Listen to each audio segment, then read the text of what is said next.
Shalom Yasharala. First and foremost, I want to say all praises, honor, and glory to Yahweh Bahashem, Yahweh Shai Bahashem, Bracha HaKwadash. Double honors to the apostles and elders of the house of David. Salutations to you brothers throughout the four corners of the earth, teaching the truth in righteousness and sincerity. To you Israelite foreigners, come back home to the truth. To those that passed on serving the Lord, the dead in Yahweh Shai shall arise first. To you believing sisters, keep encouraging and supporting your brothers out here, risking our lives in the streets, teaching the word. And always keep in remembrance the sister who washed Yahweh Shai feet in the scriptures.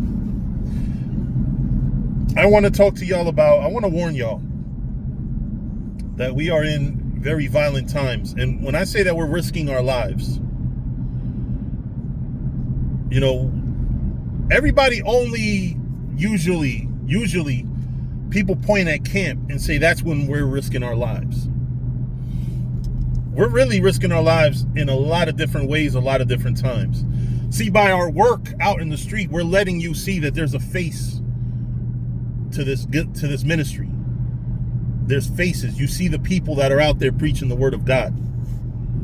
So you see our faces. We're out there in the streets, you know, heavy, pushing the word.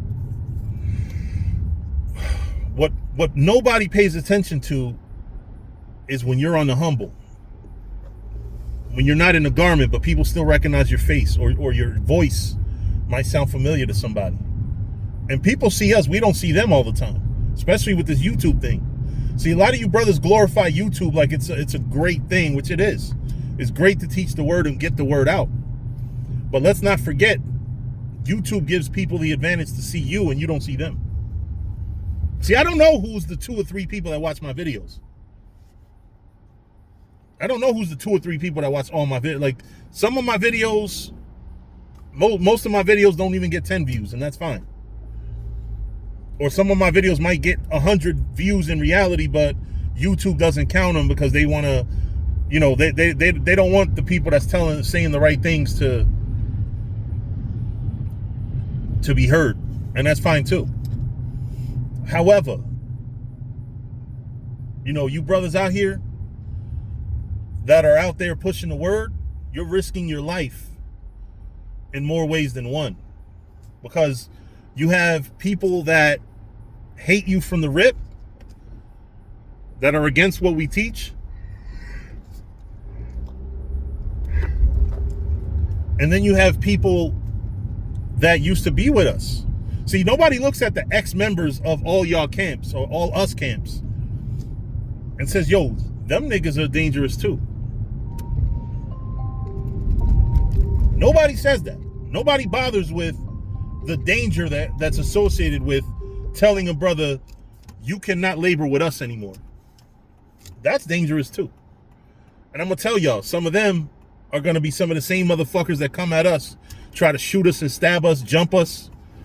Because now you putting a nigga back out in that dangerous world.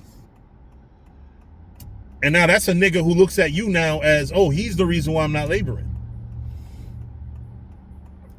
And I'm telling you, some niggas already walked out of evil. So now when you're kicking them out of the camp, and this is one thing, I try never to kick nobody out. At worst, you'll get suspended.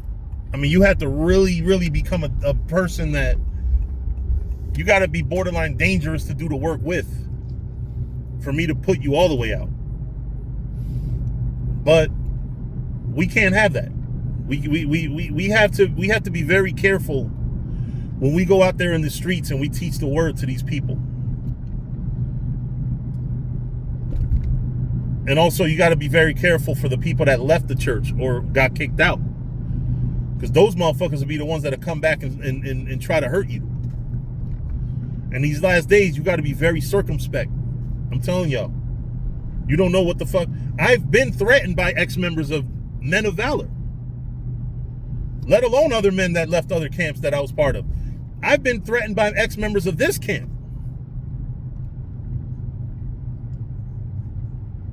Believe it or not.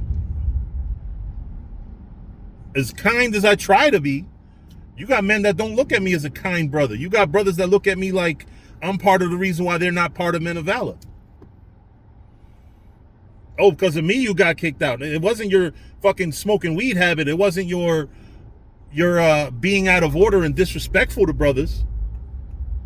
No, it's me. I'm the one that's at fault for the shit you did that got you kicked out. Even when I'm not the one that kicked you out.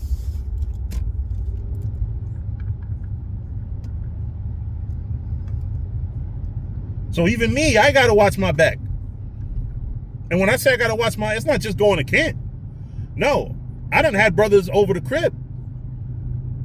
You gotta watch out for ex-members of your camp because they've been to your house before.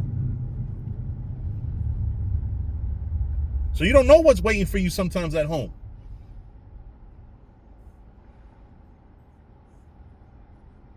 You might be coming home from camp, nigga, and you see a ex-member and you go to pound them up.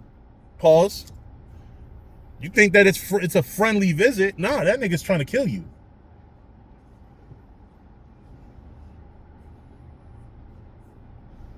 That nigga's trying to kill you. So you got to keep in mind, man, like this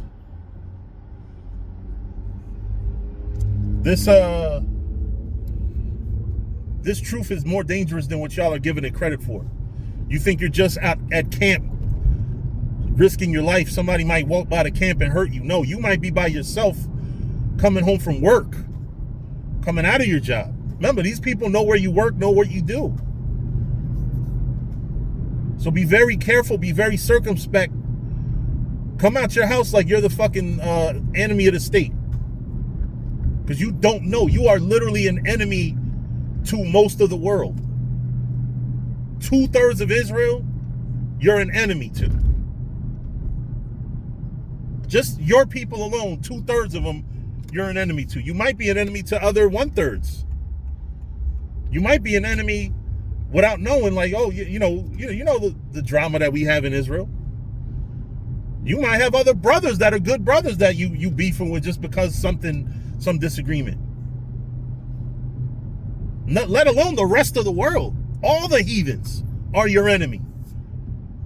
Those of y'all that like to befriend Edomites and Elamites and all of that shit, be careful being their fucking friend. They are your enemy. You think that they're your friend for the time being. You don't know you're going to hang out with them. You wind up being dragged like James Byrd. You don't know. Be careful. Be circumspect, Israel, please. You don't know what's waiting for you outside that door, even inside your door. You could be victim to a home invasion because brothers been in your house. They know where everything at. They know where your guns is at. Be careful, man. These brothers that leave your church, I'm not saying don't be friends with. Some brothers are just, listen, it didn't work out. We still brothers, whatever. But be careful, man. Some of these men are evil as fuck. But anyway, with that, I'm going to say shalom.